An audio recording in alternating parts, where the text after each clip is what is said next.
Good morning सभी को, राधे राधे। आज मैं आप सभी के लिए एक नया टॉपिक लेकर के आया हूँ जिसका नाम है वाच्य। सबसे पहले तो आपको ये पता होना चाहिए कि वाच्य होता क्या है। तो मैं आपको बता रहा हूँ कि वाच्य शब्द है उसका सामान्य अर्थ का मतलब होता है उसका शाब्दिक अर्थ। उसका शाब्दिक अर्थ होता है बोलने योग्य या बोलने का विषय, कि हम अपनी बात को किस वे में रख रहे हैं। बोलने योग्य या बोलने का विषय। अब हम इसकी परिभाषा पढ़ते हैं। क्रिया के जिस रूपांतर से यह बोध हो कि क्रिया द्वारा किए गए विधान का केंद्र बिंदु कर्ता है, कर्म है अथवा भाव है, यानी वक्ता अपनी बात को किस माध्यम से रखने जा रहा है, उसका भाव क्या है।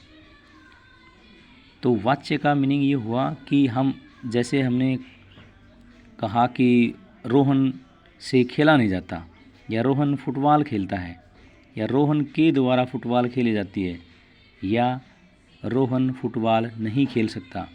यानी बिल्कुल सिंपल वाक्य, जैसे रोहन फुटबॉल खेलता है कर्तृवाच्य है, रोहन के द्वारा फुटबॉल खेली जाती है कर्मवाच्य है, और रोहन से खेला नहीं जाता तो ये आपका क्या है, भाववाच्य। यानी बात को कहने वाला अपनी बात को किस वे में रख रहा है उसे हम क्या बोलेंगे, वाच्य बोलेंगे। अब हम पढ़ रहे हैं वाच्य के भेद। वाच्य के 3 भेद होते हैं। एक पहला है आपका कर्तृवाच्य, दूसरा कर्मवाच्य और तीसरा आपका भाववाच्य। तो कर्तृवाच्य क्या होता है, देखिए, क्रिया के जिस रूप से कर्ता की प्रधानता हो, यानी कि मुख्य कहने वाले का जो है ना कर्ता जिसके अंदर क्या हो, प्रधान हो, उसे कर्तृवाच्य कहते हैं। जैसे राम पुस्तक पढ़ता है, तो पुस्तक कौन पढ़ता है, राम। तो राम आपका क्या है, यहाँ पे कर्ता है।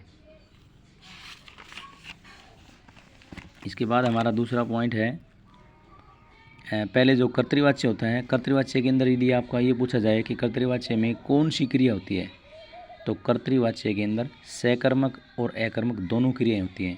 सकर्मक क्रिया क्या होती है, जिसमें कर्म दिया हुआ होता है, और अकर्मक क्या होता है, जिसमें कर्म नहीं दिया हुआ है। यानी सब्जेक्ट प्लस में वर्ब और सब्जेक्ट प्लस में नोट वर्ब।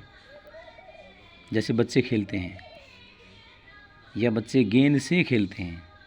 दूसरा पॉइंट हमारा कर्मवाच्य, यानी पॉजेसिव वॉइस। कर्मवाच्य क्या होता है, क्रिया के जिस रूप से कर्म की प्रधानता होती है। कर्म हमारा क्या होता है, ऑब्जेक्ट जिसे बोलते हैं। कर्म की प्रधानता का पता चले उसे कर्मवाच्य कहते हैं। जैसे माता जी द्वारा खाना पकाया गया। क्या पकाया गया, माता जी द्वारा खाना पकाया गया, तो पकाया गया हाईलाइटेड जो वर्ड है वो कर्मवाच्य है। माली द्वारा पौधों को पानी दिया गया। यानी उपयुक्त तीनों वाक्यों की क्रियाओं में कर्म की प्रधानता है। उनकी रूप रचना, यानी जैसा हमारा कर्म है कर्ता के अकॉर्डिंग ही वो बदलता है। जैसे उनकी रूप रचना भी कर्म के लिए ये लिंग, वचन और पुरुष के अनुसार प्रयुक्त हुई है। तो डियर स्टूडेंट्स, कर्म वाच्य के अंदर आपकी जो क्रिया होगी वो सदा, या सदा का मतलब होता है हमेशा। हमेशा कौन सी क्रिया होगी, सकर्मक, यानी कर्म के साथ दी होगी। तो कर्तृवाच्य में हमने पढ़ी कि सकर्मक और अकर्मक दोनों क्रियाएं होती हैं, लेकिन कर्मवाच्य में क्रिया क्या हो जाएगी आपकी, हमेशा सकर्मक क्रिया रहेगी। इसके बाद अगला है हमारा भाववाच्य।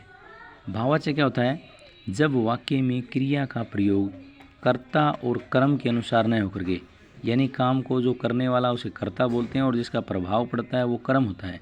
तो प्रयोग कर्ता और कर्म के अनुसार न होकर भाव के अनुसार होता है, उसे भाववाच्य कहते हैं। जैसे महेश से हंसा नहीं जाता, यहाँ पे क्या है, असमर्थता क्या दर्शाई गई है, असमर्थ है, नेगेटिविटी दिखाई गई है। तो भाववाच्य के अंदर आप एक पॉइंट ये भी नोट कर लीजिए, इसके अंदर क्या दी होती है, असमर्थता।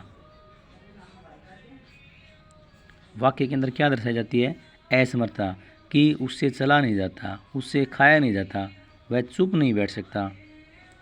तो ये सभी वाक्य किस में आएंगे, भाववाच्य। यानी कि उपयुक्त तीनों वाक्यों में न तो कर्ता प्रधान है और न ही कर्म, इनमें क्रिया का भाव प्रधान है। इनमें क्रिया क्या है, जैसे हंसना, हंसना क्या है, क्रिया है।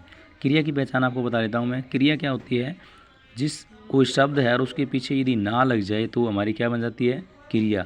जैसे पठ धातु है और पठ धातु के पीछे ना जोड़ दोगे तो पढ़ना आपकी क्या हो जाएगी, क्रिया हो जाएगी। तो भाववाच्य के अंदर भाववाच्य में सदा कौन सी क्रिया होती है? अकर्मक क्रिया होती है। भाववाच्य में सदा अकर्मक क्रिया होती है, कर्मवाच्य में सदा सकर्मक क्रिया होती है और कर्तृवाच्य में सकर्मक और अकर्मक क्रिया दोनों होती है। उम्मीद करता हूँ कि आपको ये वाच्य का कंसेप्ट क्लियर हो गया होगा। धन्यवाद। आपका दिन मंगलमय हो।